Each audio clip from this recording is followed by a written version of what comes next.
Welcome to a Coffee with Dragon special second session of reading from The Wealth of Nation, Adam Smith, Wealth of Nations, which is still, of course, a pillar of fundamental and the principles laid in the book. Not all, some, many. I'm not going to debate, argue which are and which are not, but most of the fundamentalist principles and, of course, the core essence of modern capitalism is, of course, laid in The Wealth of Nations by Adam Smith, written, published, that is, not written. He began writing it perhaps a few years earlier. In 1776, some would say providentially, some would say coincidentally, and other would say even paradoxically. Myself would say a little of each of the three aforementioned, that the same year of the declaration of the American independence from the British Empire, which of course operated on mercantilist principles, that is, monopolies granted through royal charters, which I'm not going to discuss. That's another cup of coffee, perhaps a stronger cup of coffee that I'm willing to ingest at this present moment in time. Hawk Island, Eastern Standard Time. We will be going until 3 o'clock. 3 o'clock, I have to finish doing my laundry, writing emails for some emails, and doing a little bit of workout while cleaning some of my room. So anyways, this is a reading. I'm going to sweeten this one with a little bit of honey. And in the first episode, I've done a little meditation upon the production, distribution, and of course commerce involved, all the parties involved, as we were reading from the book. These are, of course, selections of The Wealth of Nations, but the selections are very well selected. They touch upon important principles, guiding principles, and core outline of what Adam Smith wrote in The Wealth of Nations. So the introduction of the meditation was that meditated upon the production of the honey, the local producers, the farmers of the honey with the honey bees and the hives, and of course the distribution, the point of sale, if you want to call it in more 2019 terms, point of sale, until it reached there, and of course the package of the honey. The packaging was involved, and also discussed this, which wear often and which is made in China, but from China to Montreal, Hawk Island, it involved international trade, foreign trade, and it involved, of course, transportation across the waters, whether it came by boat or by plane. Pretty much can bet that it came by maritime transportation or sea transportation, whatever you want to call it, by the ocean via big containers. And of course, if it was made, if all the parts were made, the question was if all the parts were made at the point of fabrication in China, as it's made of partly leather, it has plastic, of course, it has some metal. So, or if there were three different parts or maybe more, that three different factories and they just assembled it in one place. That is all important questions and things to meditate in the economy. Coffee with Dragon, second session, Adam Smith, The Wealth of Nations, and we will be continuing reading from where we have left off at page 24. Cheers to this cup of coffee is dedicated to world peace, environmental issues such as climate change, living a more eco-friendly lifestyle, and of course, not only that, but making ecologically sound choices on an individual basis and on a societal basis, and of course, private and public, affair to be. And food security, which is important for me personally. in order that we may attain it locally, nationally, and internationally. The Wealth of Nations, yours truly, Adrian H.Dragan, continues with the reading. I'm doing this as much for myself and for anybody who wants to listen to this while having a cup of coffee. Let's take a half an hour and meditate mind, body, and spirit. If you happen to see my workout videos, first I have to mention that I'm not in competition with anybody, but want cooperation, and more cooperation, and not competition in all affairs, whether industry, trade, business, commerce, and the like, social and philosophy, and the like.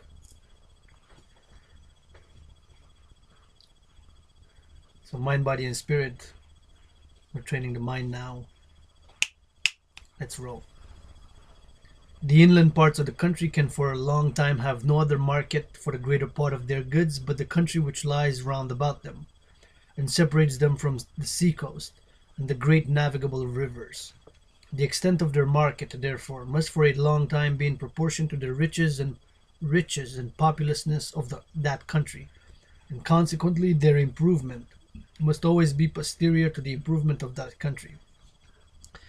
In our North American colonies, as there you realize that it's 1776, that political part of political economy situation has changed, of course. Although, as you can see, myself a North American, a world LGBTQ citizen, Adrian H.Dragan, universal spiritual teacher, independent, or that social, or rather philosocial, psychological, and social theorist and philosopher, you see that have flags of North America because I'm for North American unity and for world peace for that matter. In our North American colonies, the plantation have constantly followed either the seacoast or the banks of navigable rivers, and have scarce anywhere extended themselves to any considerable distance from both. The nations that, according to the best authenticated history, appear to have been first civilized, were those that dwelt round the coast of the Mediterranean Sea. That sea, by far the greatest inlet that is known in the world, having no tides, nor consequently any waves except such as are caused by the wind only, was by the smoothest of its surface, as well as by the multitude of the islands, and the proximity of its neighboring shores, extremely favorable to the infant navigation of the world, when from their ignorance of the compass men were afraid to quit the view of the coast, and from the imperfection of the art of shipbuilding to abandon themselves to the boisterous waves of the ocean, to pass beyond the pillars of Hercules, that is, to sail out of the Straits of Gibraltar, was in the ancient world long considered as a most wonderful and dangerous exploit of navigation.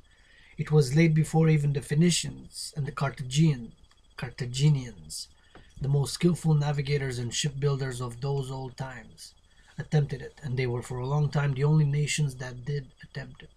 So Phoenicians and Carthaginians were going back to, of course, around 5 BC, 4 BC, 4th century, that is, to be correct, not 4 per se, but the 5th, 4th, 6th, 4th, 5th centuries, 3rd centuries before the Common Era, of course, before Rome conquered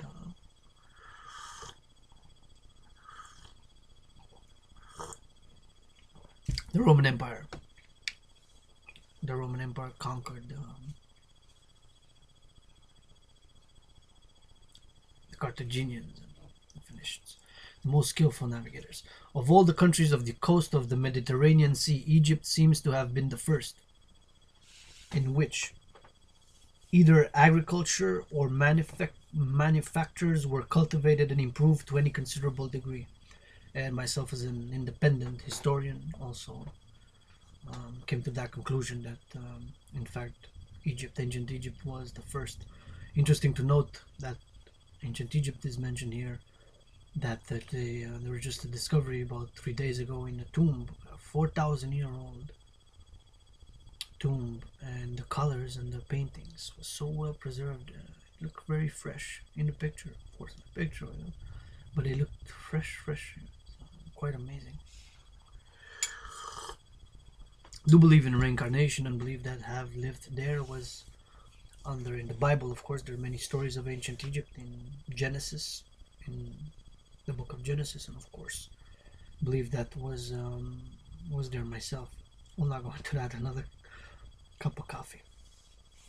Upper Egypt extends itself nowhere above a few miles from the Nile, and in Lower Egypt, that great river breaks itself into many different canals, which, with the assistance of a little art, not cart, with the assistance of a little art, A-R-T, seem to have afforded a communication by water carriage, not only between all the great towns, but between all the considerable villages.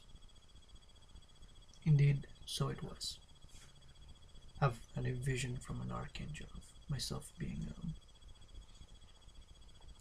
involved as an accountant to among the accountants of the financial matters of the pharaoh. Was overseeing granaries and cattle and rationing for the priests and the population and the peasants. So, anyways, even to but between all the considerable villages and even to many farmhouses in the country, nearly in the same manner as the Rhine and the Meuse do in Holland at present. The extent and easiness of this inland navigation was probably one of the principal causes of the early improvement of Egypt. The improvements in agriculture and manufactures seem likewise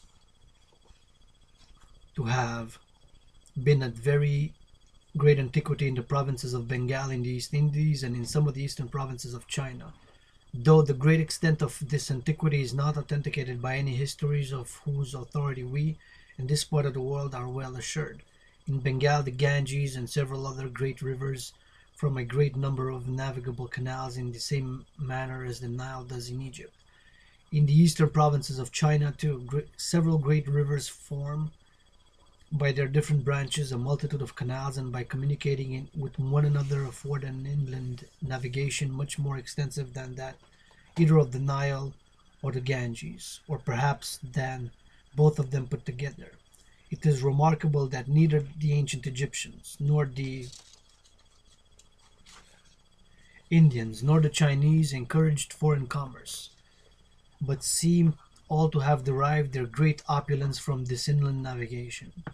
All the inland parts of Africa, and all the part of Asia which lies any considerable way north of the Euxine and Caspian Seas, the ancient Scythia, the modern Tartary, and Siberia, seem in all ages of the world to have been in the same barbarous and uncivilized state in which we find them at present.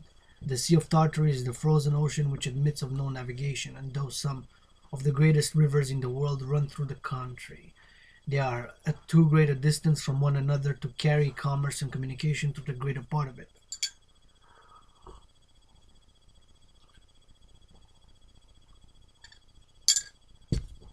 There are in Africa none of those great inlets, such as the Baltic and Adriatic seas in Europe, the Mediterranean and Euxine seas in both Europe and Asia, and the Gulfs of Arabia, Persia, India, Bengal, and Siam in Asia to carry maritime commerce into the interior parts of that great continent. And the great rivers of Africa are at too great a distance from one another to give occasion to any considerable inland navigation. The commerce besides any nation can carry on by means of a river which does not break itself into any great number of branches or canals, and which runs into another territory before it reaches the sea, can never be very considerable, because it is always in the power of the nations who possess that other territory to obstruct the communication between the upper country and the sea.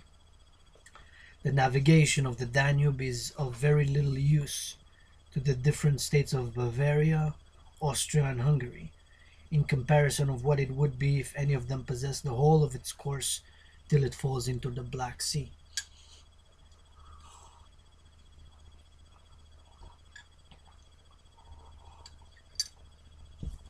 Chapter 4 of the Origin and Use of Money. When the division of labor has been once thoroughly established, it is but a very small part of a man's wants which the produce of his labor can supply. He supplies the far greater part of them by exchanging that surplus part of the produce of his own labor, which is over and above his own consumption, for such parts of the produce of other men's labor as he has occasion for. Every man thus lives by exchanging, or becomes in some measure a merchant, and the society itself grows to be what is properly a commercial society. But when the division of labor first began to take place, this power of exchanging must frequently have been very much clogged and embarrassed in its operations. Again, keep in mind that this is English from 1776, so we might not use the same terminology or phrases or sentences in the same way today, although we can, it's pretty clear to some extent, to mostly, but some like this, why he used embarrassed there, it's not entirely, that would have been my choice, but anyways, one man we shall suppose has more of a certain commodity than he himself has occasion for, while another has less.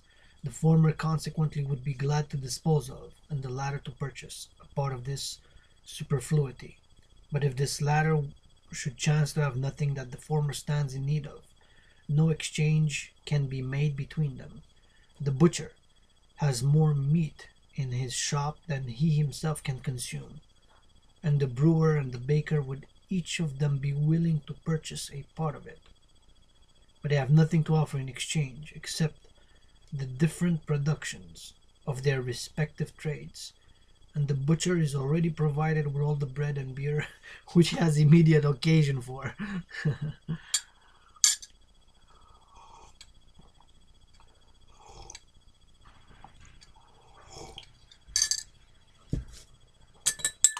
which he has immediate occasion for. No exchange can in this case be made between them.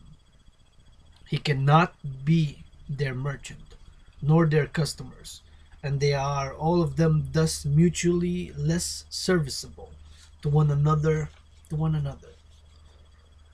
In order to avoid the inconveniency of such situations, every prudent man in every period of society, after the first establishment of the division of labor, must naturally have endeavored to manage his affair in such a manner as to have at all times by him, besides the peculiar produce of his own industry, a certain quantity of some one commodity or other, such as he imagined few people would be likely to refuse in exchange for the produce of their industry. Take coffee, for example. I'm drinking coffee now, and I put some honey in it. But if the coffee would exchange for just honey, there's so much coffee you can have and honey, right? You need sort of, I would call it a third party, something, third effect.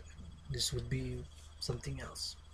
In this case, we're talking about the origin and use of money, so it would be money, currency. Exchange for the produce of their industry. Many different commodities, it is probable. Commodities, of course, can be food produce, grain, copper, metals, stuff like that. Coffee, of course, milk, pork bellies. Many different commodities, it is probable, were successively both thought of and employed for this purpose. In the rude ages of society, cattle are said to have been the common instrument of commerce, and though they must have been a most inconvenient one, yet in old times we find things were frequently valued according to the number of cattle which had been given in exchange for them. The armor of Diomed, says Homer, cost only 9 oxen, but that of Glaucus cost 100 oxen. Salt is said to be the common instrument of commerce and exchanges in Abyssinia, a species of shells in some parts of the coast of India. Dried cod at Newfoundland, that's of course Canada, on the west coast, or more, actually it's not on the west coast, more on the east coast of Canada, not at all on the west coast, it's actually east, so from eastern Canada, Montreal, so it's way east, Newfoundland. tobacco in Virginia, which is south of Montreal, of Hawk Island, sugar in some of our West Indian colonies, hides or dressed leather in some other countries. And there is at this day a village in Scotland where it is not uncommon, I am told, for a workman to carry nails instead of money to the baker shop or the alehouse.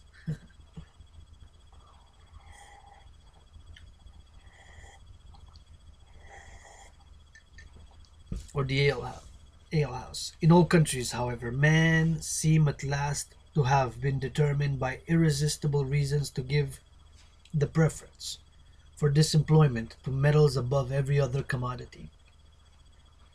Metals can not only be kept with as little loss as any other commodity, scarce anything being less perishable than they are, but they can likewise, without any loss, be divided into any number of parts, as by fusion those parts can easily be reunited again, a quality which no other equally durable commodities possess, and which more than any other quality renders them fit to be the instruments of commerce and circulation.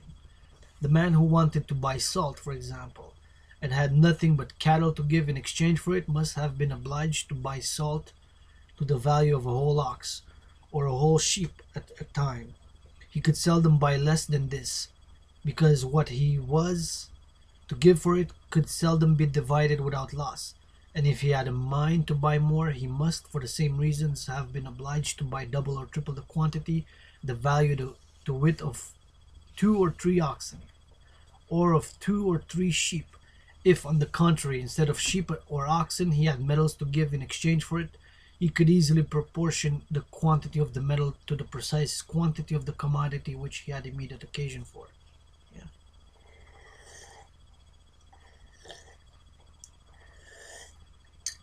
Different metals have been made use of by different nations for this purpose. Iron, iron, was the common instrument of commerce among the ancient Spartans, copper among the ancient Romans,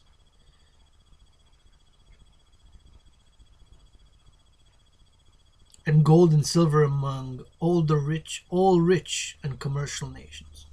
Those metals seem originally to have been made use of for this purpose in rude bars, without any stamp or coinage. Thus, we are told by Pliny, Pliny was a historian, upon the authority of Timaeus, an ancient historian, that till the time of Servius Tullius, the Romans had no coined money, but made use of unstamped bars of copper to purchase whatever they had occasion for. These rude bars, therefore, performed at this time the function of money.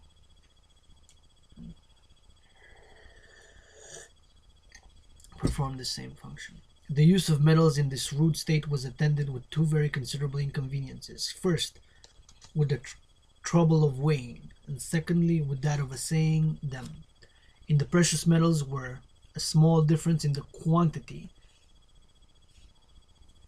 In the precious metals, where a small difference in the quantity makes a great difference in the value, even the business of weighing with proper exactness requires at least very accurate weights and scales. The weighing of gold in particular is an operation of some nicety. In the coarser metals, indeed, where a small error would be of little consequence, less accuracy would no doubt be necessary. Yet we should find it excessively troublesome in every time a poor man had occasion either to buy or sell a farthing's worth of goods. He was obliged to weigh the farthing, farthing. The operation of assaying is still more difficult, still more tedious, and unless a part of the metal is fairly melted in the crucible with proper dissolvents, any conclusion that can be drawn from it is extremely uncertain. Before the institution of coined money, however, unless they went through this tedious and difficult operation, people must always have been liable to the grossest frauds and impositions, and instead of a pound weight of pure silver or pure copper, might receive in exchange for their goods an adulterated composition of the coarsest and cheapest materials, which had, however, in their outward appearance, been made to resemble those metals, to prevent such abuses, to facilitate exchanges, and thereby to encourage all sorts of industry and commerce, it had been found necessary in all countries that have made any considerable advances towards improvement to affix a public stamp upon certain quantities of such particular metals as were in those countries commonly made use of to purchase goods. Hence the origin of coined money and of those public offices called mints, institutions exactly of the same nature with those of the Ulners, Aulnagers, Ulners, and stamp masters of woolen and linen cloth. All of them are equally meant to ascertain by means of a public stamp the quantity and uniform goodness of those different commodities when brought to market.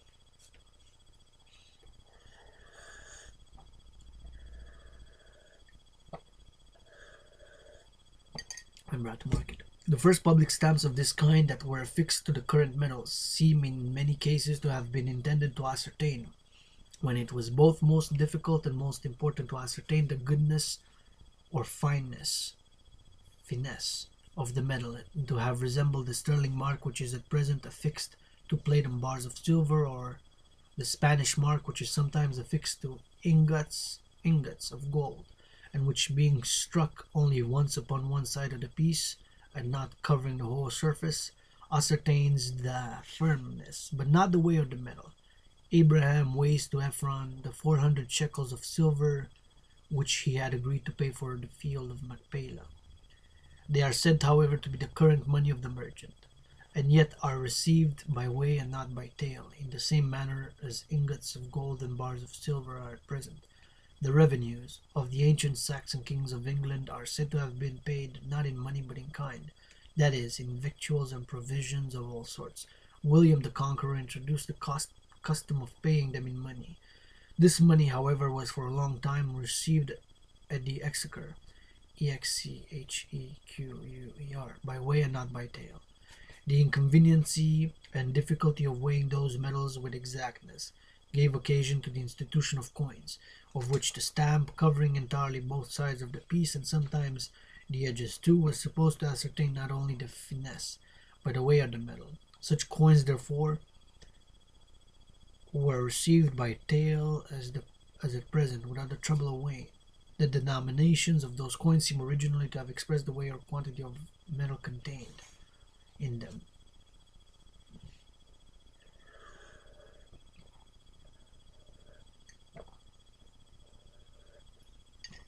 In the time of Servilius Tullius, who first coined money at Rome, the Roman as or pondo, Roman as or pondo, Pondo, contained a Roman pound of good copper. It was divided in the same manner as our Troyes pound, into 12 ounces, each of which contained a real ounce of good copper.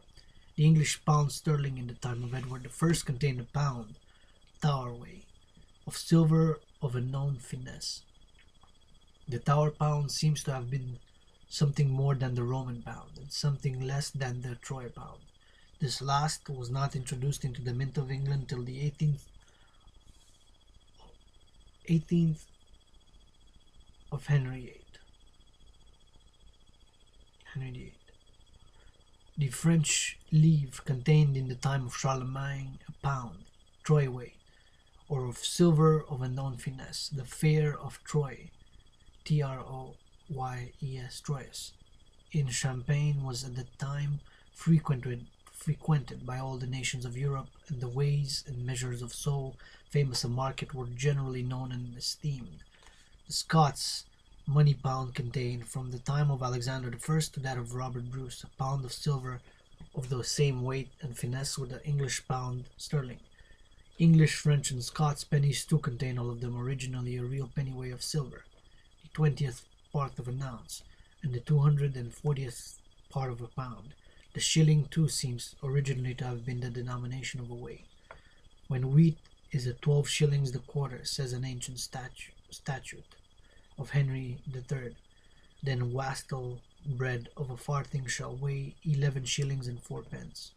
The proportion, however, between the shilling and either the penny on the one hand or the pound on the other, seems not to have been so constant and uniform as that between the penny and the pound. During the first race of the kings of France, the French sou, S-O-U, or shilling appears upon different occasions to have contained 5, 12, 20, and 40 pennies. Among the ancient Saxons, a shilling appears at one time to have contained only 5 pennies, and it is not improbable that it may have been variable among them as among their neighbors, the ancient Franks.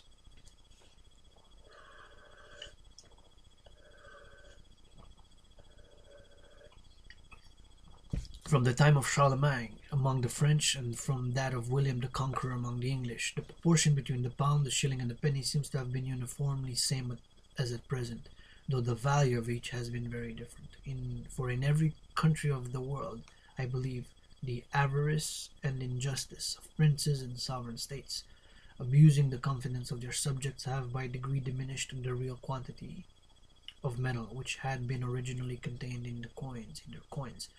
The Roman as, in the latter ages of the Republic, was reduced to the 24th part of its original value. 24th, that's 1 divided by 24, 24th.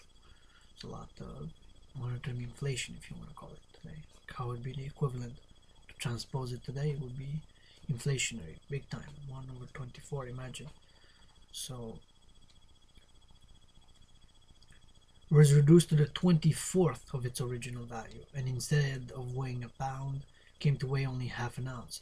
The English pound and pennies contain at present about a third only, the Scots pound and penny about a 36th, and the French pound and penny about a 66th part of their original value.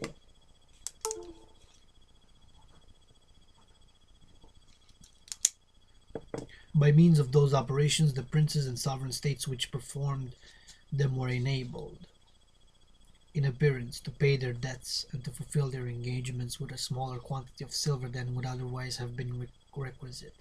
It was indeed in appearance only, for their creditors were really defrauded of a part of what was due to them. All other debtors in the state were allowed the same privilege, and might pay with the same nominal sum of the new and debased coin whether they had borrowed in the old. Such operations therefore have always proved favorable to the debtor and ruinous to the creditor, and have sometimes produced a greater and more universal revolution in the fortunes of private persons than could have been occasioned by a very great public calamity. So today, for example, we have a major crisis in Canada. Among the opium crisis and other crisis, social crisis, we have a debt crisis. Myself, I'm suffering from a debt crisis. I'm actually $11,000 in debt, pay a monthly interest of 80, but fortunately I have no income at the present moment in time rather than social assistance. Done very just financially with my art, my poetry, not enough to sustain myself. I've not received any donations, public or private, from my YouTube videos, my workout videos, or my Coffee with Dragon videos. But on the other hand, I've been slowly healing and feeling better through my exercising and more workouts and more training, mind, body, and spirit, and reading. And of course,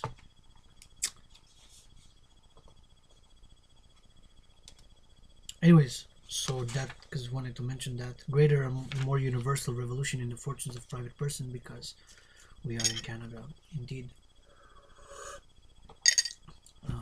We've reached last November, I think on November 11th, so it was announced that record debt in Canadian households, debt per income, what's called debt per income ratio, has, they showed this scale since 1996, which just went up. And of course, salaries haven't kept up with the debt load increase, and of course the servicing of the interest on that, such as myself, like $80 every month I have to pay of interest. It's food for almost 2 weeks for me, it can be. So revolution in the fortunes of private persons. Of tough times, I've been through tough times, I'm going through tough times presently as I'm reading The Wealth of Nations. Probably going to be posted in a week. 24th of April, EST, almost 3 o'clock. I mean, 3 minutes. I'm going to pause it, just going to wrap it up here. Revolution in the fortunes of private persons, that than could have been occasioned by a very great public calamity. It is in this manner that money has become in all civilized nations the universal instrument of commerce, by the intervention of which goods of all kinds are bought and sold or exchanged from one another. It is in this manner that money has become in all civilized nations the universal instrument of commerce, by the intervention of which goods of all kinds are bought and sold or exchanged from one another. It is in this manner that money has become in all civilized nations the universal instrument of commerce, by the intervention of which goods of all kinds are bought and sold or exchanged from one another.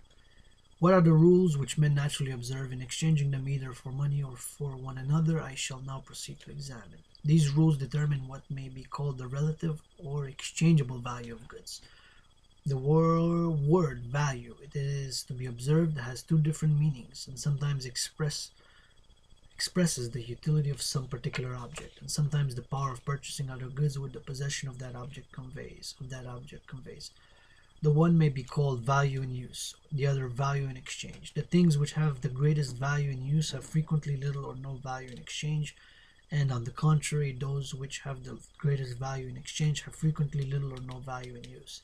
Nothing is more useful than water. Nothing is more useful than water. Nothing is more useful than water.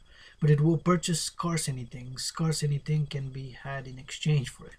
A diamond, on the contrary, has scarce any value in use, but a very great quantity of other goods may frequently be had in exchange for it. In order to investigate the principles which regulate the exchangeable value of commodities, I shall endeavor to show, first, what is the real measure of this exchangeable value, or wherein consists the real price of all commodities. Secondly, what are the different parts of which this real price is composed or made up? And lastly, what are the different circumstances which sometimes raise some or all of these different parts of price above and sometimes sink them below their natural or ordinary rate? Or what are the causes which sometimes hinder the market price, that is, the actual price of commodities, from coinciding exactly with what may be called their natural price? I shall endeavor to explain as fully and distinctly as I can those three subjects in the three following chapters, for which I must very earnestly entreat both the patience and attention of the reader, his patience in order to examine a detail which may perhaps in some places appear unnecessarily tedious, and his attention in order to understand what may perhaps, after the fullest explication which I am capable of giving of it, appear still in some degree obscure. I am always willing to run some hazard of being tedious in order to be sure that I am perspicuous, and after taking the utmost pains that I can to be perspicuous, perspicuous, perspicuous, some obscurity may still appear to remain upon a subject in its own nature extremely abstracted. Alright, so the next three chapters he will endeavor to explain this relationship of prices, and the following three chapters will be read next cup of coffee, probably next week or Saturday at 3 o'clock or whatever. Stop it here, wrap it up. So yeah, this, I'm just gonna wrap it up with a bit of meditation, 1 minute meditation. So for my